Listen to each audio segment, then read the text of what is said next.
When both you and the narcissist become silent, the world doesn't suddenly become peaceful. It detonates because in that moment, someone finally loses control, and it isn't you. Many people assume that mutual silence means the story has reached its ending, but the reality is much more unsettling. This is the point when the narcissist can begin entering a real psychological spiral, and it can also be the moment when your own healing genuinely begins. What happens next is something very few people prepare you for. If this already feels uncomfortably familiar, stay with it. You need to understand the psychological territory you're entering, because understanding it is how you finally break the pattern instead of repeating it. Let's go deeper. When both you and the narcissist stop contacting one another, the first thing that can happen on their side is what I would call the recalibration phase. It is subtle, psychological, and something most people don't notice because it happens quietly behind the scenes long before the narcissist ever decides to make a move. When you become quiet, you experience it as an emotional shift, a boundary, a step toward healing, but the narcissist may not interpret your silence in that same way. They can take it as information. Your lack of response becomes something they feel they need to decode rather than something they simply respect. They begin examining how they lost their grip instead of considering how their behavior affected you. Narcissists do not always self-reflect in the same way emotionally healthy people do. Instead, they may begin asking themselves questions such as, did you become distracted? Are you trying to punish them? Has someone else entered your life? Are you testing them? They search for an angle, a motive, or a possible threat. Your silence becomes a puzzle they feel compelled to solve, because uncertainty can destabilize someone who is accustomed to controlling the situation. During this recalibration period, they may not contact you at all. In fact, their quietness is not necessarily indifference. It can be strategy. They may watch your online activity, look at your social circles, or pay attention to who is interacting with you. They may gather information while waiting to see what your next emotional move will be. Narcissists can believe that people they once influenced will eventually return. Because of this, your silence may not initially be understood as closure. Instead, it may be interpreted as temporary resistance. This is why they may not panic right away. They can hold back while assuming you will eventually break the silence first, just as you may have done before. They depend on patterns that developed within the relationship, the guilt, the fear of conflict, the desire for harmony, and the hope that things will finally become peaceful. They expect you to give in. When you don't, their recalibration can become much more intense. They begin questioning whether their influence is slipping, and that is when the situation starts to feel real to them. Silence in their world is rarely neutral. It can represent an opportunity to regain dominance or a danger to their ego. The longer you remain quiet, the more they may feel the ground shifting beneath them, because your silence interrupts the power dynamic they had become dependent upon. When both people enter silence, the emotional experience can be dramatically different on each side, and this contrast reveals something deeply uncomfortable. You feel the loss, while they may feel the inconvenience. When you stop reaching out, you're often carrying the entire emotional weight of what happened. You're processing the wreckage, the broken trust, the unanswered questions, and the psychological exhaustion. You may experience sadness, withdrawal, confusion, or even guilt. You're grieving not only the relationship itself, but also the version of yourself that tolerated so much for so long. Your silence may come from emotional saturation. You've reached a point where your mind and body simply cannot absorb any more chaos. You're trying to reclaim space, dignity, and clarity. That internal struggle can be extremely heavy, and it can affect your sleep, your confidence, your memories, and even your sense of identity. Meanwhile, the narcissist may not experience the silence with the same emotional depth. They may not sit with the loss in the way you do. They may not spend their time genuinely reflecting on what went wrong, how they hurt you, or what they would need to change. Instead, their first response can be rooted in inconvenience. Your silence disrupts their routine rather than necessarily touching their heart. They may have become accustomed to having access to your attention, your reactions, your apologies, your caretaking, and even your arguments. All of those things can reinforce their sense of importance. When you become silent, that stream of validation suddenly stops. This doesn't necessarily cause emotional heartbreak. It can simply create irritation. They may experience the absence of what they relied upon, almost like someone losing access to a service they had become accustomed to using. It creates disruption, delay, and frustration. Their thought may not be, I lost someone meaningful. Instead, it may be, why aren't they responding? Your pain and their inconvenience can exist in two completely different psychological worlds. You are mourning the relationship while they may be assessing their access to you. You are trying to rebuild yourself while they may be calculating what your silence means for their ego. You feel the emptiness. They feel the interruption. As time continues, this difference can become even more obvious. You slowly begin recognizing how heavy the emotional burden truly was, and how much of yourself you had silenced simply to keep the peace. They may begin wondering why something that once worked so easily no longer works. Your emotional responsiveness is suddenly unavailable to them. The imbalance becomes visible. Your silence pushes you deeper into introspection and healing, while it may push them toward irritation and entitlement. The emotional weight you carry can be profound, while the discomfort they experience may be connected less to losing you and more to losing the convenience of your compliance. When both sides remain silent, the narcissist may not experience that quietness as a simple pause or a mutual decision to step back. They can experience it as a direct challenge to their ego, because silence from someone they once influenced can feel like rebellion. The narcissist may view relationships through a lens of dominance rather than genuine reciprocity. So when you no longer respond, no longer reach out, and no longer provide the attention they expect, it disrupts the psychological hierarchy they believed had been established. They can interpret your silence as an act of defiance, even if your actual intention is simply to protect your peace or regain emotional clarity. In their mind, silence may never be neutral. It can feel like an affront. It can feel like resistance. It can become evidence that their influence might be slipping. This is one reason silence can affect them more strongly than an argument ever could. Arguments give them relevance. Emotional reactions give them something to work with. Even anger can reinforce the belief that they still occupy an important place in your emotional world. But silence removes them from the center of the stage, and that removal can threaten the fragile narrative they depend upon.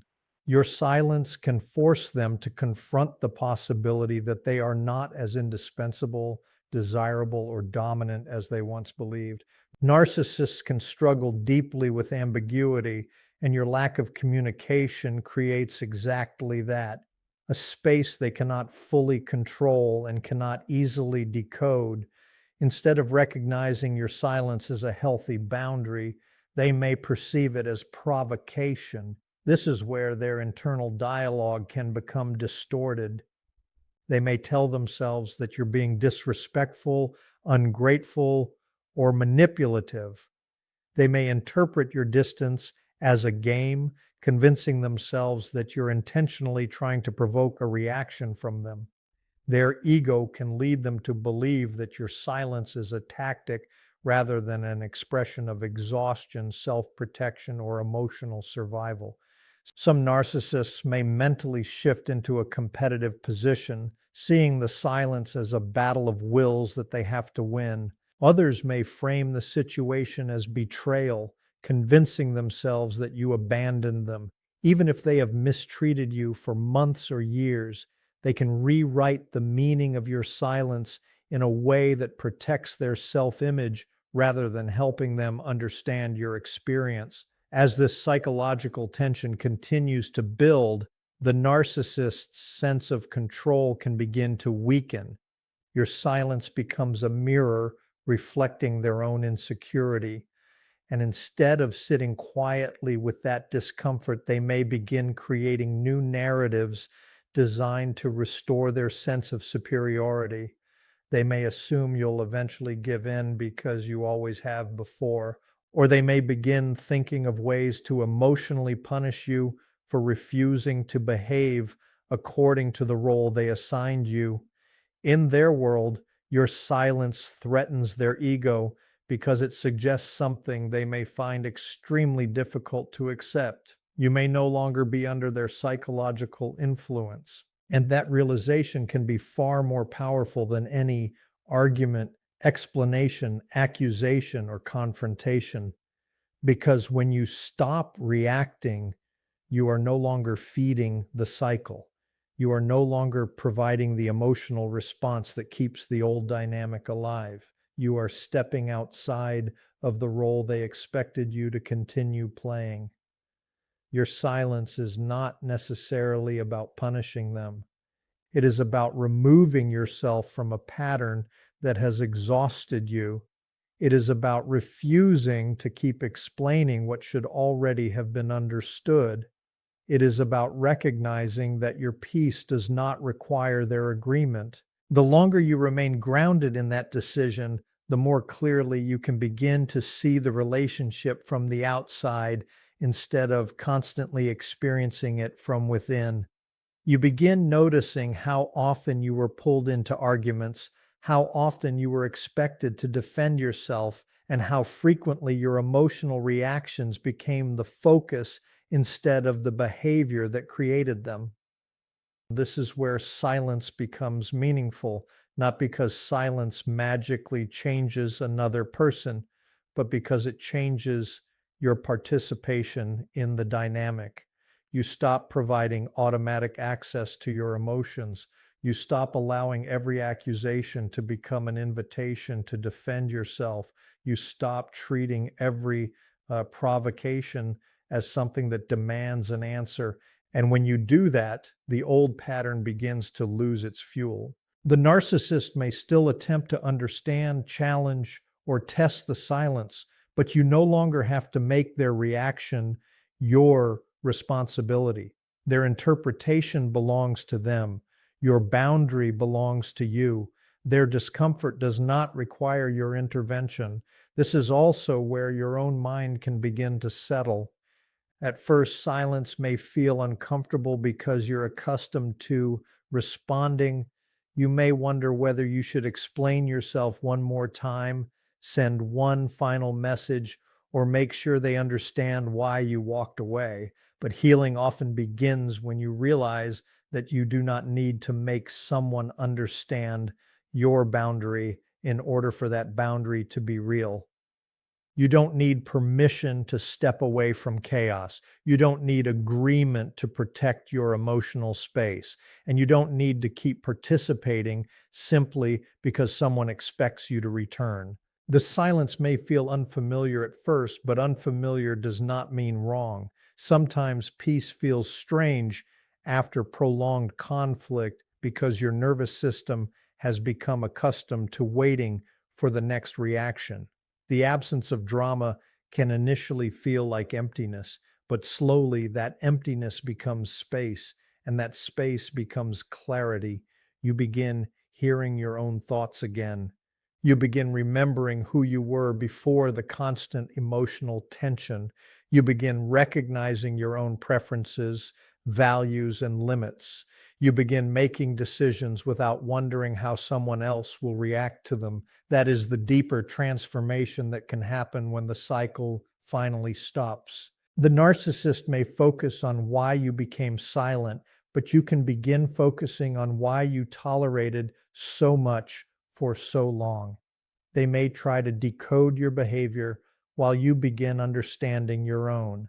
They may look for ways to restore the old dynamic while you learn how to build a life that does not depend on it. And eventually, the question changes.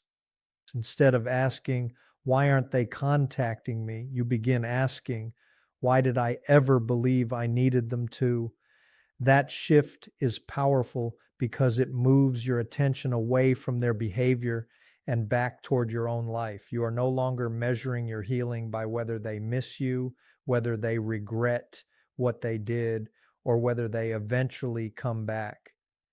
Your healing becomes something that belongs to you. And that is when silence stops being simply the absence of communication and becomes a declaration of self-respect. It becomes the quiet decision to stop abandoning yourself just to keep someone else comfortable. When both of you remain silent, the world may look unchanged from the outside. No messages, no calls, no confrontation, no dramatic ending. But internally, something significant can be happening. For you, the old attachment can begin loosening. For them, the old access can begin disappearing, and sometimes that difference is exactly what allows you to finally move forward. You don't have to make them understand. You don't have to make them regret it. You don't have to prove that you were hurt. You don't have to win the story. You simply have to stop participating in the story that was hurting you. Because when you become silent from a place of clarity rather than manipulation, you are no longer playing their game. You are choosing yourself. When both sides stop contacting each other, something very different happens internally for the narcissist than it does for you. For you, the silence may feel like room to breathe, space to process, and finally a chance to understand what you have survived. But for the narcissist, your absence creates a kind of psychological vacuum that forces them to confront something they spend much of their lives avoiding, the loss of control. They don't think in terms of mutual distance or mutual boundaries. Instead, they interpret your disengagement as a fracture in the system they created to sustain their identity. Narcissists do not operate from an internal sense of worth. Their self-esteem is built externally, held together by the reactions, attention, and validation of the people around them. You were part of that system. Your emotions, your responses, and your pattern of returning after conflict all reinforced their sense of superiority and influence. When you become silent, you interrupt that cycle, and that interruption pushes them into a moment of psychological exposure.